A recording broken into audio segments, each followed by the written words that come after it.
Hello, how are you guys? Hope everybody is doing well. We are talking about observability today. It is a topic that is being talked a lot, yet I find there are three things that are missing in a big way, especially if you are a senior IT professional in the organization responsible for IT infrastructure, responsible for observability, making sure your organization is running well, then pay attention to these three things that I am sharing with you. We have been deploying observability for large organizations, global organizations, and they we have been meeting a lot of CIOs, CTOs, and everybody talks about observability being the important thing for their not just ID infrastructure. They also talk about how it is important for compliance. They talk about how it is important for business. Yet, I find that they are missing three things. Everybody talks about a lot of technologies. Everybody talks about a lot of logs or data coming, being ingested.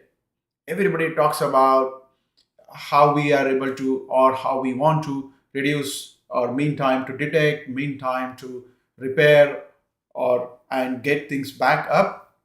A lot of organizations talk about how they want to get predictive analytics, how they want to apply machine learning, how they want to leverage AI capabilities connected to the observability setup.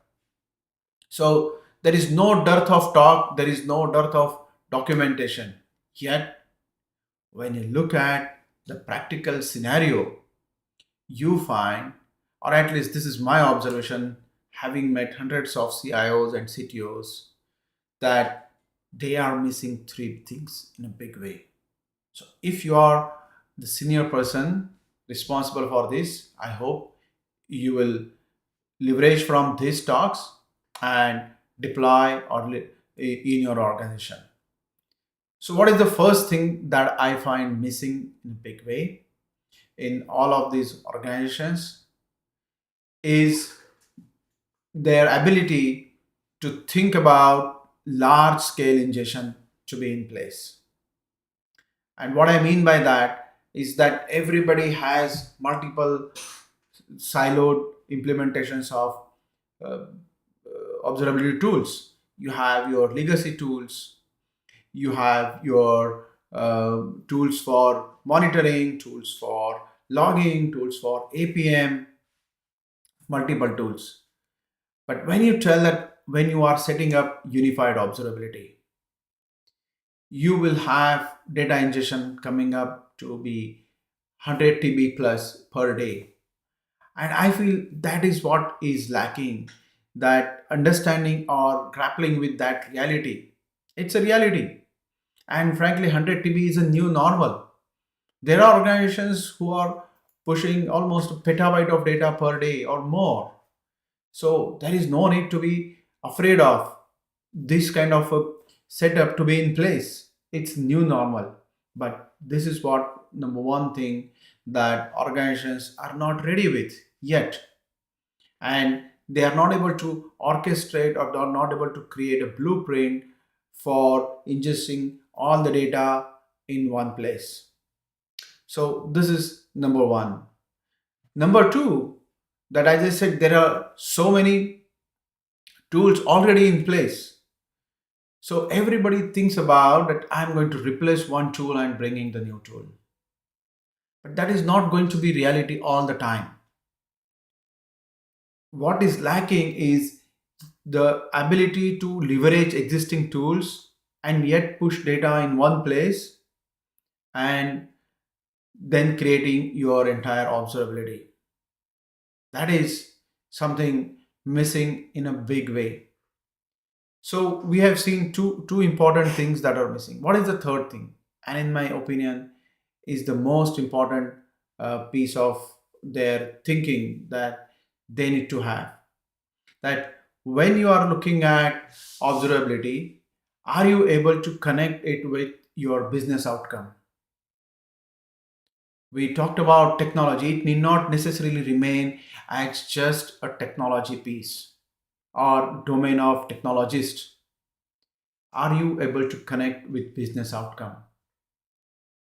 The CIOs, they talk about how this is going to be important for tracking transaction journey, customer journey, and things like that. But what I see lacking is, do you have a blueprint where you can say, hey, this is my organizational KPI, this is my organizational KRA, and this is how observability is meeting it or is contributing to it. For example, customer experience. It's a big thing for every organization, but how is observability directly contributing to improving customer experience? Or if you are a bank, how, if the bank wants to increase its CASA ratio, how are you contributing through observability to that goal? So that creating that correlation is number one thing that is lacking. I have not seen the a paper, a CIO or CTO presenting to the board that this is how observability plays important role in the business outcome. So these are the three things. If you get them right, not only you get right budgets that you are looking for, but your organization is also able to connect the dots. I hope after this, listening to this talk, you will be able to go back, create a paper, and go back to your board, get your budgets right. If you need any help, our teams are there. We have been dealing with large scale ingestion, very critical applications, high volume, low latency, throughput for the logs ingestion, and we are here to help. I look forward to hearing from you. If you have done this paper, what is your experience and what more have you done to get your entire observability game in a good shape? Talk to you later. Look forward to hearing from you. Thank you so much.